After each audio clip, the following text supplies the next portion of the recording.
Les bons plans cachers, ça vous dit peut-être quelque chose. C'est un groupe Facebook. 25 000 personnes suivent à peu près cette page avec attention. Il y a des conseils. Eh bien, quand on voyage, comment manger cachère, mais aussi on parle halakha, on se dispute, on discute, on va au fond des choses. On crée même des fromages cachers. Mais oui, grâce à notre ami ici présent, il s'appelle Nathan Grandjean. Il vit à Strasbourg et il fait plein de choses dont on va parler tout de suite.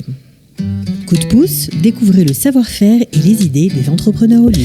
Nathan Grandjean, bonjour. Bonjour. On est ravis de vous accueillir. Pareillement. Voilà. Alors, vous vivez aujourd'hui à Strasbourg, vous avez une entreprise de vin, vous fabriquez du vin. Voilà, je commercialise et depuis peu je fabrique. Vous faites fabriquer. Voilà, votre entreprise s'appelle Yavin. Donc vous êtes fan de gastronomie, de la bonne bouffe et des grands crus. Ouais, donc, on peut dire ça. On peut dire ça comme ça. Depuis toujours. Ouais. Héritage familial. Aussi. Et donc vous êtes lancé dans cette production de vin, alors pas des Bordeaux, plutôt tout ce qui n'est pas Bordeaux, on va dire ça comme ça. Donc sur le marché cachère depuis quelques années, il y a pléthore de grands vins, d'excellents vins bordelais cachères. Et en France, il y a une richesse, une diversité des appellations, des vins, des cépages, etc., qui est fantastique et auquel on n'a pas accès sur le marché cachère. Moi, je mange strictement cachère. Et donc, je me suis dit que j'aimerais bien goûter tout ça et découvrir. Et donc, j'ai essayé de chercher des appellations prestigieuses avec des grands faiseurs, aussi grands que les grands faiseurs qui existent, qui font du cachère à Bordeaux, mais dans d'autres régions. Essayer de les convaincre de faire du cachère de qualité, de très grande qualité, dans des appellations prestigieuses. Vous nous en citez quelques-unes ? Voilà, depuis 2017, on produit dans une cave qui s'appelle la cave des vins de Vienne, qui appartient à 3 grands noms de la région du nord de la vallée du Rhône, qui s'appelle Gaillard, Cuilleron et Villars. On fait des vins donc, dans différentes appellations, Condrieu pour du blanc, Côte-Rôtie, Gros-Hermitage, Saint-Joseph, sur le rouge, l'année prochaine, Cornas. C'est des appellations qui font rêver. Qui n'existaient pas jusqu'ici en cachère. Et qui font rêver tout amateur de vin parce que c'est des grands noms internationalement reconnus. Alors, est-ce que c'est par ce biais-là que vous êtes arrivé à être un des animateurs, en tout cas un des administrateurs de cette page Facebook qui a de plus en plus de succès ? Tout à fait. Alors, le groupe, en fait, il date, je crois, autour de Pessard 2013. Donc ça commence à dater. C'était avant que je monte ma boîte, donc c'était pas Comment vous êtes arrivé à eux ? Sur le groupe, en fait, j'avais des amis que je pourrais même pas vous dire comment on s'est rencontrés, des Parisiens que j'ai rencontrés avec les réseaux sociaux et qui m'ont embarqué dans cette aventure qui était à ses débuts et qui a évolué. Au début, c'était un peu créé pour partager les bons plans, les promos dans différentes boutiques parisiennes. Et puis très vite, on s'est rendu compte qu'il y avait une vraie demande de pédagogique pour la clientèle juive comprenait pas bien la différence entre les listes de produits autorisés, des produits certifiés, des différentes surveillances, quelle est bonne, quelle est pas bonne. Bedin de Paris. Voilà, et les gens sont un peu perdus, donc on a passé beaucoup de temps à essayer de clarifier un peu les choses, expliquer qu'est-ce que c'est la différence. Moi, je suis historiquement proche du Ravolf, que je connais bien, qui est un ancien Strasbourgeois, qui est aujourd'hui donc Diana à Amsterdam, qui était Diana à Marseille. Orthodoxe, on va dire. Et donc on a organisé, donc, je crois en 2014, une conférence à Paris avec lui pour justement expliquer un peu ce que c'est qu'une liste. Alors il y avait des polémiques il a fait une liste parallèle à celle du Bedin de Paris qui présentait comme une liste pour les EI. Donc il fallait expliquer qu'est-ce que ça veut dire une liste de produits, quelle différence entre des produits autorisés et des produits certifiés. Lui ne prend pas forcément les produits qu'il autorise sur sa liste, c'est des produits qui sont pour un certain niveau d'exigence, et puis il y a d'autres niveaux d'exigence plus élevés qui demandent... Donc il a expliqué en fait via Facebook, et grâce à vous aussi, cette différence terminologique, on va dire, qui se traduit dans la réalité par d'autres produits en fait, tout simplement. Voilà. Et pourquoi plutôt cela plutôt que cela. Voilà, les gens aiment bien la simplicité des positions, c'est soit cachère, soit pas cachère. En fait, la Torah, c'est pas comme ça. C'est pas noir, c'est pas pas blanc. Voilà, et en fait, il y a plein de niveaux d'exigence, il y a plein d'avis, sur chaque point de la Torah, il y a plein d'avis. Donc, sur la cacheroute, pareil. Et donc, on peut, pour des gens tout le monde n'a pas le même niveau d'exigence. Donc, lui, par exemple, quand on est très religieux, on a un certain niveau d'exigence qui n'est pas pertinent pour tout le monde. Pour qui ça veut dire qu'on peut graduellement s'organiser. Tout à fait. Ouais, bon, ça fait un peu bizarre quand on parle à l'Acha, mais bon. Ça ne veut pas dire que c'est la bonne franquette. Ouais. Ça veut dire que c'est ça. C'est très sérieux comme page, je précise. Ouais, tout à fait. On a un Dayan parmi les administrateurs. Je pense qu'on est réputé.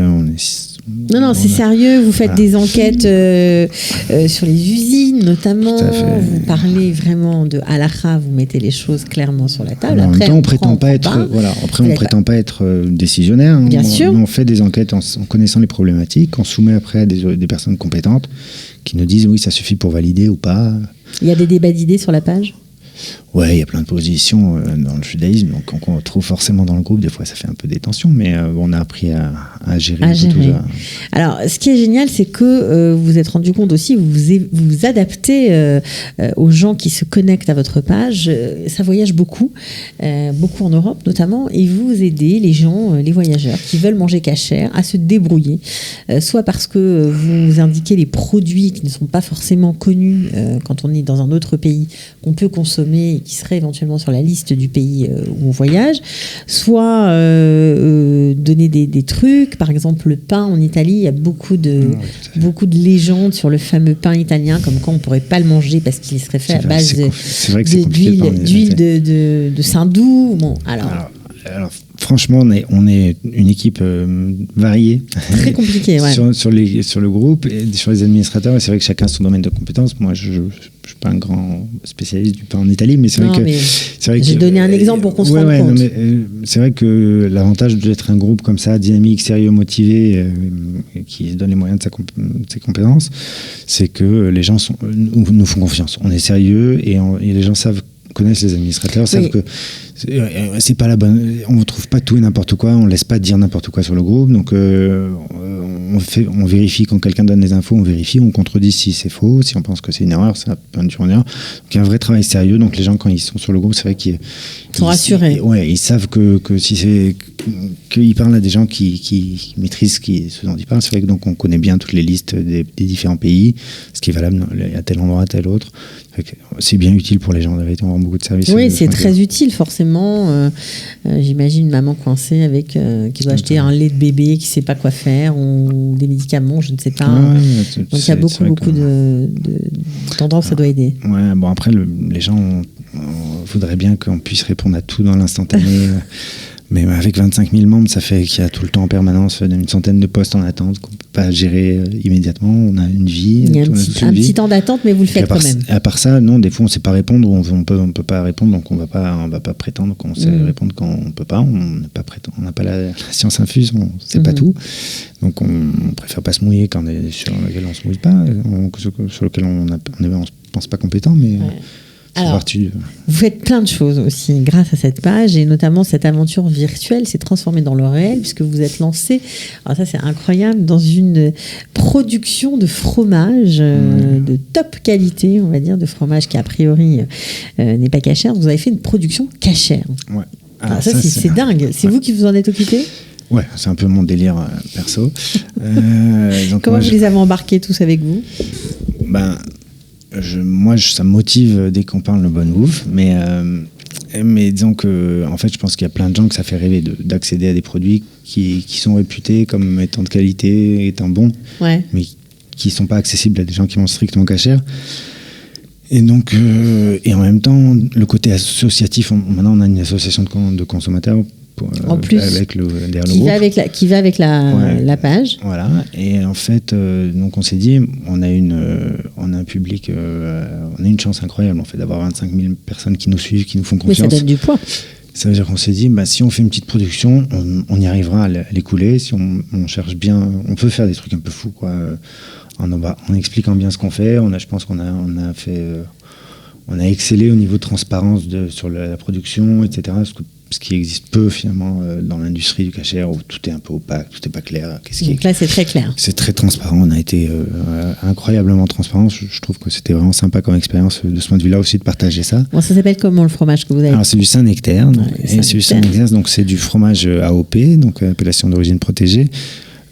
C'est le top qualité dans le sens où il y a du fromage. Les fromages en AOP peuvent être soit industriels, soit artisanaux, soit fermiers. Fermiers, ça veut dire qu'ils sont faits par un producteur qui fait tout chez lui, donc de A à Z, c'est-à-dire qu'il y a les vaches qui fait la traite et la production du fromage et l'affinage du fromage. Donc donc là, vous avez fait une production de quel genre, vous? Alors c'est du fermier. Donc, des pâturages à 1200 mètres dans le Cantal, paradisiaque. on a embarqué le RAF Wolf pour vérifier avec nous la faisabilité, faire une audit sur place, etc. On a trouvé de la présure animale cachère qui a fait débat. Ça c'est impressionnant parce que c'est bien le problème de ce genre de fromage. Oui, ça c'est vraiment le genre de sujet compliqué. Qu'est-ce que c'est le fromage cachère? On a passé du temps à expliquer sur le groupe. Il y a une vidéo sur YouTube qui est en ligne grâce au groupe de Raph Darmon. Qui explique la présure animale. Qu'est-ce que c'est que la présure animale? Qu'est-ce que c'est le problème des fromages? Pourquoi c'est des fromages? C'est compliqué, c'est un peu comme le vin, c'est pas lié seulement aux ingrédients, il n'y a pas forcément de problème d'ingrédients. Donc on se rend compte que c'est vraiment un groupe de réflexion pratique. Ouais, tout à fait. C'est la réflexion, mais appliquée à la vie, vie pratique de tous les jours. C'est un peu la marque de fabrique des administrateurs qui aiment bien ça, qui sont intéressés, qui aiment ce qu'ils font, qui veulent apprendre aussi. Donc on a beaucoup appris grâce au groupe aussi. Nous, donc alors combien de meules de ce Saint-Nectaire vous avez produit? Alors on a fait, c'était une première... pour faire du fromage cachère, il fallait à part trouver un producteur qualitatif, ce qui n'était pas évident, et le convaincre de faire du cachère, parce qu'ils vendent d'habitude sur les marchés, vraiment tout autour, c'est pas du tout du business, quoi. C'est vraiment une petite production. Donc il fallait trouver aussi ce qu'on appelle les ferments lactiques et la présure animale cachère. Pour faire du méadrine, ça veut dire vraiment cachère d'après tous les avis, ce qui était l'objectif, c'est pas de faire du cheap, c'est vraiment de faire du top qualité compliqué. À tous les niveaux. C'était très compliqué, ça coûte très cher, c'était compliqué à mettre en place. Bon, finalement, on a trouvé. Une fois qu'on a mis tout ça en place, avec un producteur fermier, c'est du lait cru.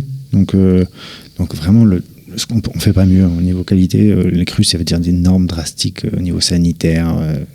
Ce qui aide beaucoup la cache-croûte d'un autre côté parce que c'est très simple à cachériser, il n'y a pas de cuisson, il n'y a rien. Et donc on a fait une première production test parce qu'ils voulaient tester donc cette nouvelle présure et ces nouveaux ferments sur son fromage. Alors finalement ça s'est bien passé, il est content c'est pour ça qu'on le commercialise d'ailleurs. Et donc on a fait une première production de 95 meules.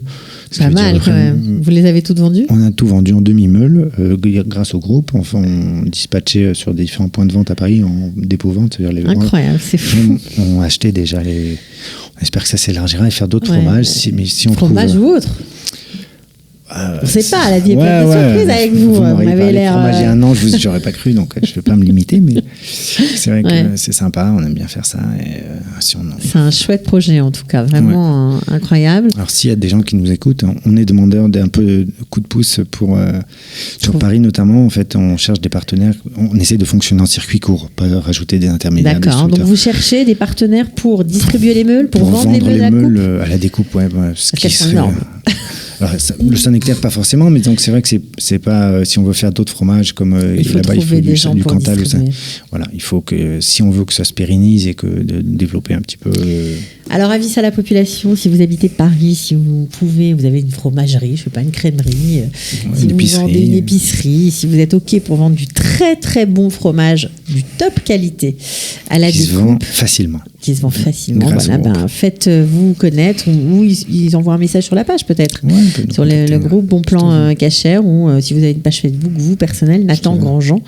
Voilà, donc en tout cas, sachez que cette page existe. Comme c'est l'été, c'était sympa de vous faire parler maintenant parce que, si on voyage, les gens partent et parfois on ne sait pas très bien ce qu'on va manger, surtout quand on part un peu loin, un peu perdu. Donc, mais vous êtes là pour aider tout le monde. Pour donner des idées et des bons plans. C'est le cas de le dire. Merci beaucoup Nathan Grandjean. À très bientôt. À très bientôt. Ciao. Coup de pouce, découvrez le savoir-faire et les idées des entrepreneurs au Lim.